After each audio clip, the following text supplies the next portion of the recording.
Between 1921 and 1929, the image conveyed by the United States was of a population living in the best possible society despite the Prohibition and the rise of gangsterism. The industrial growth of the main economic power had never been so strong before, unashamed even. What a contrast with the previous decade marked by the Great War. The political and financial authorities drummed out the same message about confidence, durable prosperity, and well-being. Toward the end of the decade, the economic boom turned to general euphoria. The Roaring '20s were also the days of the first Miss America elections, the first Oscar ceremonies, the first musicals, all set to a jazz background. To call the 1920s, the period before the Depression, to call that the age of jazz, the age of prosperity, the Roaring '20s, was to distort the picture. So it was not a, you might say, a boom in which everybody was enjoying prosperity. It was people at the top were, but most Americans were not doing well at all. We hit a new stage of affluence. Suddenly, most American families owned an automobile. Only 10 years before, they didn't. They owned electric washing machines, electric refrigerators, electric record players. The talkies, sound movies, started in 1927. So it looked like a new age. I think people were warning it couldn't last. But for the most part, America believed maybe there would be a little pullback, a slowdown, but we were in a new time, a new economy. The 1920s marks the beginning of the automobile moving to the center of American culture, and it meant that even working class people were eager to buy a car. Ça, c'est quelque chose d'impensable en Europe. En Europe, jamais un simple salarié n'avait une voiture dans les années 30. Il n'y avait que les patrons, des gens très très riches, etc. Donc les États-Unis ont accès à une certaine frange de la consommation de masse, et ils ont effectivement commencé à développer le crédit. Credit becomes something that people can rely on.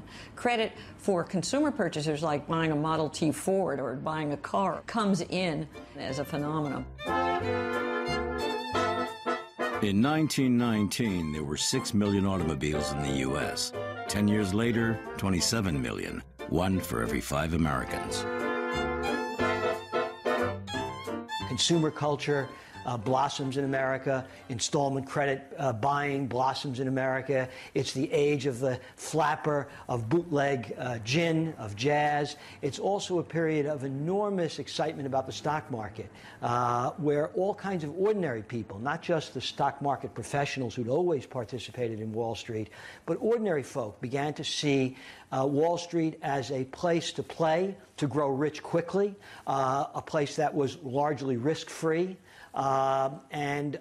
Therefore, the 20s in America is a period in which Wall Street, for the first time in its history, is associated with play culture, with getting drunk, with sexual abandon, with consumer delights. Wall Street becomes a part of that larger way of life.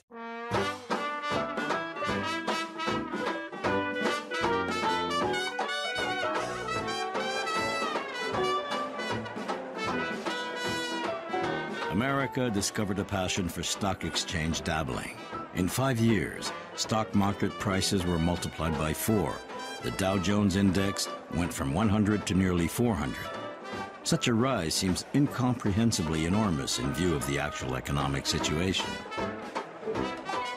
Dazzled and fascinated by the promise of easy money on the New York Stock Exchange, or Wall Street as it is known, Americans turned out their pockets. In 1929, $2 billion were invested on the stock market.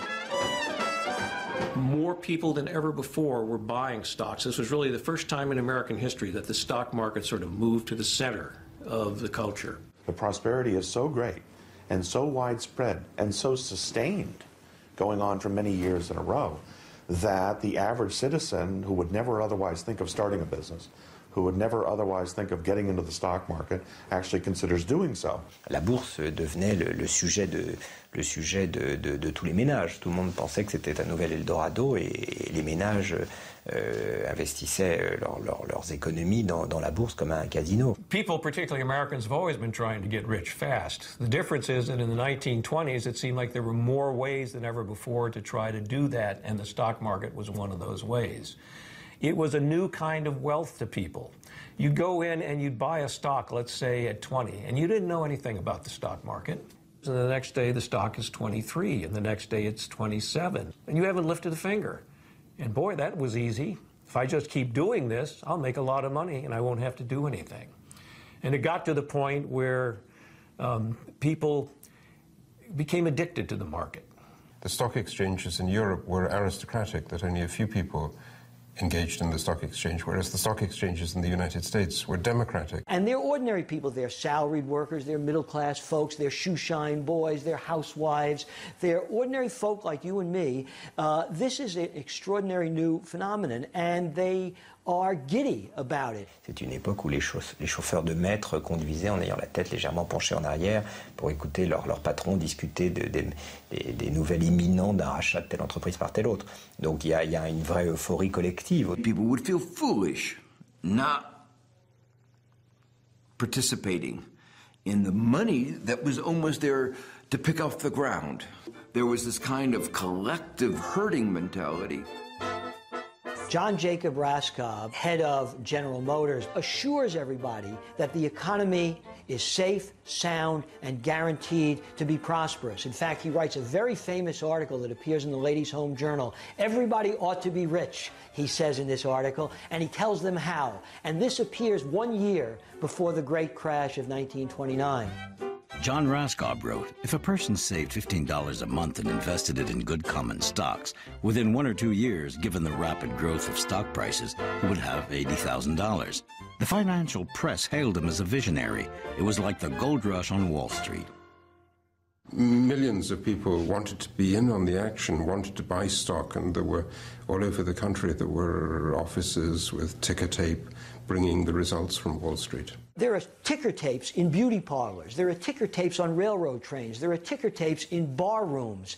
There are ticker tapes on ocean liners. So that for the first time, speculating in the market becomes a kind of part of everyday life. It had never been that before. So you have brokerages springing up in small towns, in villages, in small cities all across America, toggled together by electronic wire to the headquarters on Wall Street, encouraging people to participate in the street. It becomes a kind of sport that people are all playing together. It wasn't the lower class that was buying stock, it was the middle class. Because one of the things that happens in the 1920s as part of this whole pattern of the new consumer culture is banks are more willing to loan, to make relatively small loans to individuals on no real collateral. That had never been done before.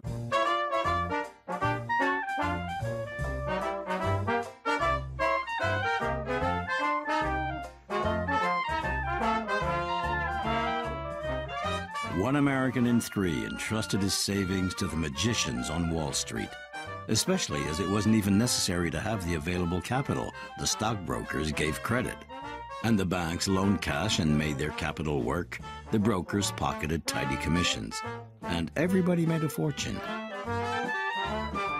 People bought today to sell the next day. Investment companies multiplied and prospered. A new firm was set up every day.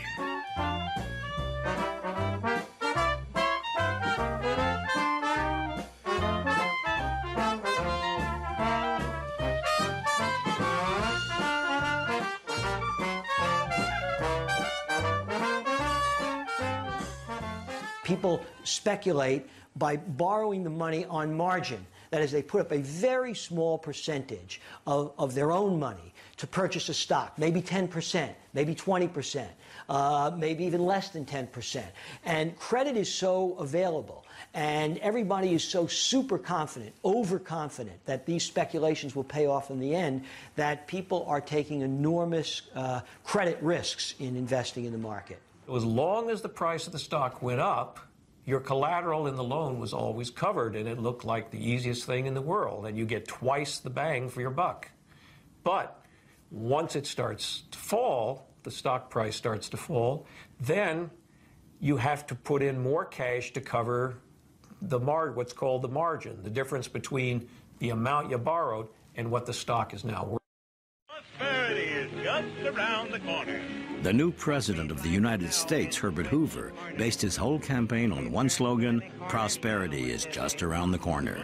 They even turned it into a song. Like him, the best economists considered that the rise in the stock market was perfectly justified by the general stability of prices, the prosperity, and the favorable perspectives of the U.S. economy. He had a golden opportunity in his inaugurals to say, stock is too high, we need to do something about the market. But as a politician, if he does that, and the market then goes down, as it probably would and should, everybody would blame him for causing the crash. So he didn't do that. The election has again confirmed the determination of the American people, and opportunity must be given for the expression of popular will, and we should keep it so. When Hoover said that, the market took off again. During the summer of 1929, June, July, and August, when normally the market's slow because it's summer, people are on vacation and so forth, the market went crazy. Political and financial leaders celebrated this euphoria and this reckless speculation. This is everybody from President Herbert Hoover and includes the nation's chief bankers. And the country is so overcome by this sense of confidence. And they're being encouraged in this confidence by apparently the most prudent, savvy people in the country. The country's financial elite is saying everything's fine. There was no reason to think that anything else would happen. People really imagined that this would go on, and even the most famous economists. It drove stock prices up to irrational, even silly levels. Despite those crazy levels, as in all speculative booms, there were people who said the stock market is right. Those high levels are deserved. There's a Nobel Prize winner named Edward Prescott in the U.S. who argues that stock market was not especially high in 1929. The best experts, the risk experts, saying, don't worry, it will never happen. And besides, you can diversify, and if it goes down in one place, it'll only be in one place, other places it won't. That's absurd. In 1929, you had a stock market that had been going up, up, up.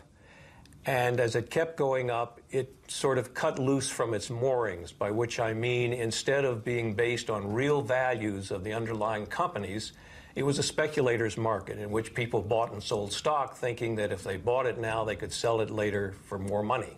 Investment pools were conspiracies, really, of insiders. Top investment bankers, sometimes politicians, who wanted to speculate in a particular stock. And so they would buy up huge amounts of that stock, send its price, therefore, skyrocketing, then quickly and secretly dump the stock so that they could realize the profits, while all those ordinary folk who had been encouraged to buy that same stock because they were watching its escalation were left with the losings. Ce processus-là, il y a un moment où il se déconnecte de l'économie réelle.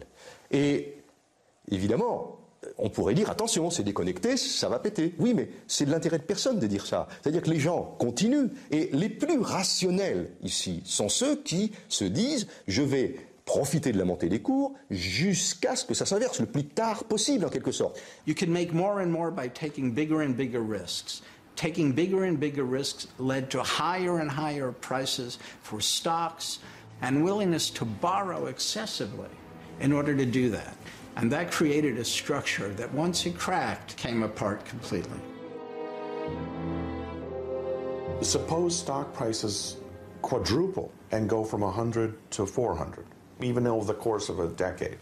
A lot of people would look at that and say, that is crazy. You would not trust a stock market that had prices going up like that. There were people who saw that the economy's growth was based on false premises, and warned that a problem would arise. There are a handful of Wall Street bankers, investment bankers, who say that the economy and the market itself is way overextended, that speculation on margin is dangerous, that the stock market, the values on the stock market are grossly inflated, warning that that there are danger signs. There are some people like the statistician Roger Babson, and they are systematically ignored.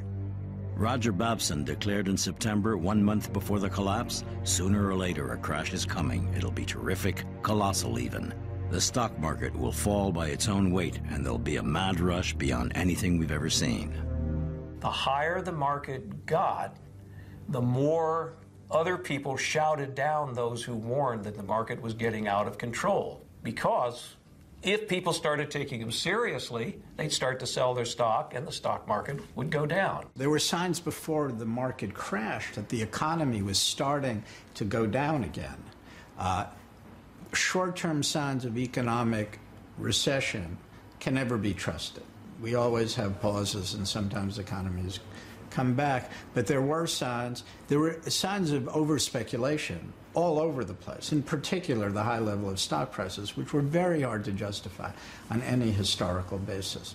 But there was there were investment trusts that average people were putting their money in. Investment trusts were able to borrow a lot of money to invest in stocks. Average people, typical people, were borrowing money on their own to buy individual stocks, margin borrowing. So there were all kinds of signs that there was trouble to come. It began to sort of vacillate through September. And then in October, it began to fall. And then in about the third week in October, the bottom started to fall out. And that's usually a sign when the bubble will burst, and it did in October of 1929. The crash of 1929 was like a perfect storm in which all of these improbable things came together at the wrong time in the wrong way.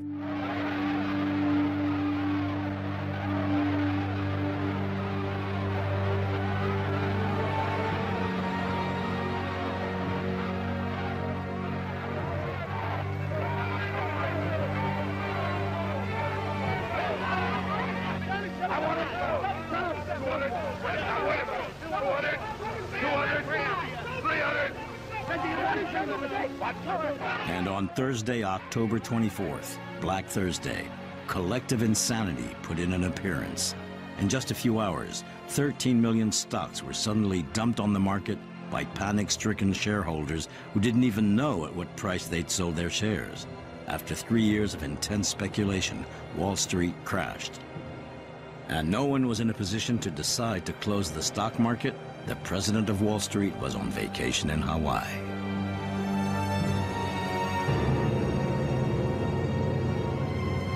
The speculative bubble burst, causing financial panic. Through a domino effect, the whole of the stock market collapsed. The cumulative losses amounted to $30 billion, 10 times the U.S. Federal Reserve budget, and more than the United States had spent during the whole of World War I. In 6 days, average prices went down 50% and kept falling. And what was even more unusual, the stock market crash carried on. Oh, the crash was inevitable. It was just a matter of time. It was inevitable. And then people realized that they had been assuming that prices would never fall, and that assumption was wrong. So their whole life had been based on an assumption that prices could go only one way. Of course, if they had read history, they would know that that was a stupid idea. They know that prices come up and prices come down.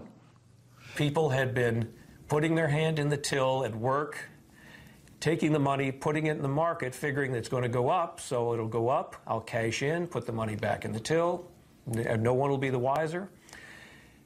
But when the market crashed, there was no way to get the money back out. All of a sudden, they realized the model that had been in their mind was totally wrong. And realizing that they were wrong, they panic. But as they panic, what do they see? Their neighbor panic. On the market itself, of course, the brokers are going crazy. They're tearing their hair out. They can't keep up with the descent of the market. Many people lose their money because the trades they tried to make couldn't be made in time at the prices they were trying to make them because the market was so over. The capacity to handle those trades wasn't there anymore. The wires are burning up. The ticker tape, which recorded all the sales, couldn't keep up, and it would fall several hours behind. And when it fell that far behind, that means that if you were at 2 o'clock and you only knew what the market was doing at 10:30, you were in big trouble because you didn't know what had happened. And as it was going down, those who were slower said, oh, I made a mistake. I wish I'd been faster. And the process accelerates, and you get this sense of free fall. What precipitates that? I don't think to this day anybody really knows what precipitates Black Tuesday or Black Thursday, why that particular day. Cette vieille histoire-là, tout le monde savait que ça allait arriver, mais personne n'a prévu l'ampleur que ça allait prendre. There was something fundamentally wrong with this economy, not only with the market, with the stock market, not only that stocks were grossly overvalued, but there were underlying problems with the economy, that this illusion of prosperity that had so captivated people for nearly a decade was indeed an illusion, and that the panic was a kind of inarticulate emotional recognition of that fact, because, in other words, it was grounded in something real. It wasn't pure hysteria.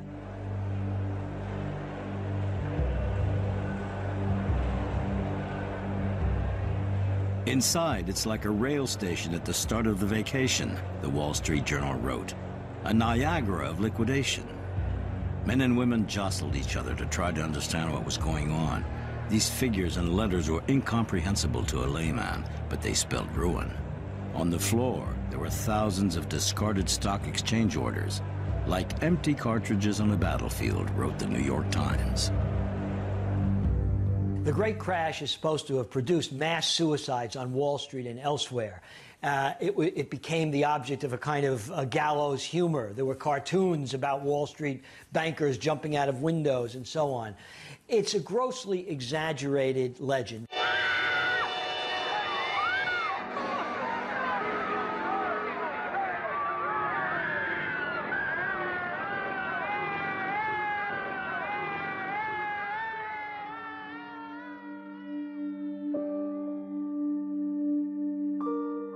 The wildest rumors were going around. 11 speculators were said to have committed suicide. It is alleged that the manager of the Ritz required customers to pay for their room in advance, asking them if they wanted a room to spend the night or to jump. There were indeed some suicides, not very many. One of the most notable, however, was witnessed by Winston Churchill. Churchill was visiting New York at the time of the crash. He first visited the stock market and was struck by not the panic on the market floor, but by a kind of dazed somnambulism of brokers walking around almost as if they were in a kind of semi-comatose state. And then he went back to his hotel, and while he was in his hotel, someone indeed did jump out the window of the hotel he was staying with, who turned out to be a Wall Street broker who had been ruined. C'est l'archétype des histoires qu'on raconte quand un mythe se propage. Le premier soir où les cours vraiment se sont effondrés, les opérateurs sont sortis dans la rue. Une sorte d'angoisse collective, évidemment. Et puis alors, ils ont levé la tête là, à Wall Street, et puis au sommet d'un des buildings, ils ont vu un type qui était en l'air. Et la foule s'est dit, il va sauter. Ce type, c'était un plombier. Il était en train de remettre une gouttière. Évidemment, il n'est pas tombé. Mais la foule attendait ça. Tout le monde a un petit peu envie de voir des spéculateurs se suicider. On en a envie, s'en sont mis plein les poches. On peut quand même rêver qu'il y ait quelques suicides bien spectaculaires.